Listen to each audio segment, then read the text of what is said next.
After a year of campaigning to replace the late Senator Dianne Feinstein, who had represented California in the Senate since 1992, Representative Adam Schiff and Steve Garvey will be on the ballot in November.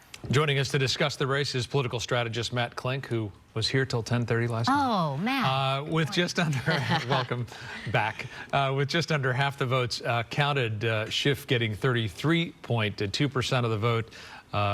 Mr. Garvey getting 32.2% of the vote as well. Representatives Katie Porter, Barbara Lee, both fell short.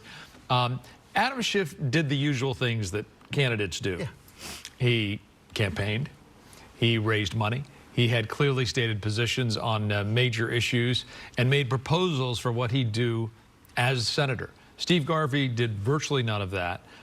Is that going to fly amongst the Republican and independent electorate in the general election?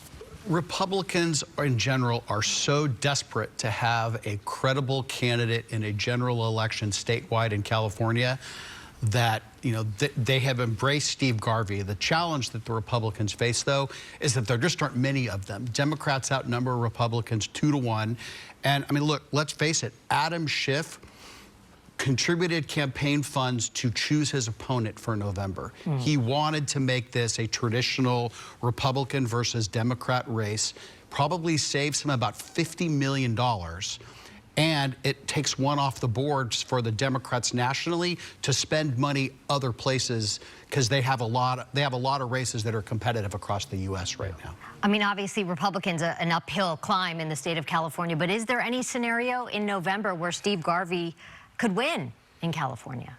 You know, if ands and buts were cherries and nuts, I mean, the answer is no. I mean, no. I mean, look, Steve Garvey, he's not running a traditional campaign. He's raised no money. He really does not state any public policy positions, Frank, as you said, other than Washington has so screwed this up, I'm gonna find solutions.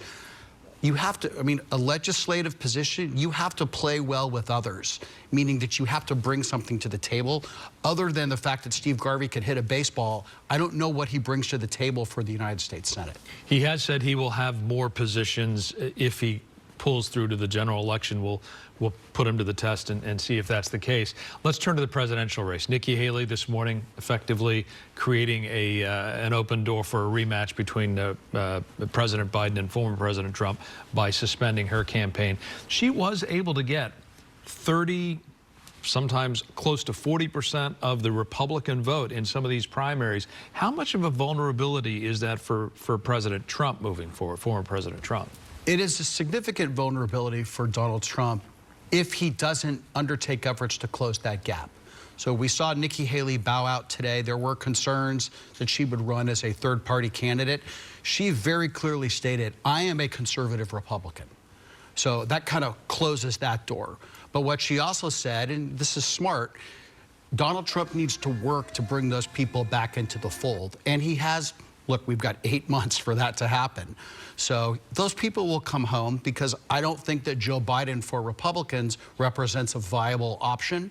So they'll come home. The challenge is going to be, Donald Trump's big challenge is always, can he reach suburban women, places like Orange County, places like the Inland Empire, you know, throughout the United States where Trump is too caustic and he just turns them off. Well, and the abortion issue will be a big one as well. Oh, and there's that too. Yeah. There's this sense that Americans are expecting a lot of twists and turns between now and November when it comes to the presidential race. President Trump with 91 felony counts against him. I think the first trial is set to begin this month.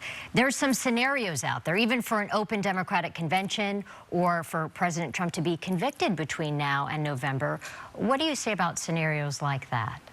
I think that anybody who says that they know what's going to happen in this race between now and November 5th is making it up, or they're lying. There are so many twists and turns. That doesn't even count what could happen in Washington, D.C., what's going to happen overseas, you know, with foreign conflicts. I mean, look at Adam Schiff's speech last night. His celebratory speech was disrupted by protesters, you know, talking about, you know, the war in Gaza. So there, and the conventions in Chicago, I mean, people don't remember, 1968 was a fairly tumultuous convention in Chicago for the Democrats. So There are a lot of wild cards that are going to be played. And look, this is take it week by week.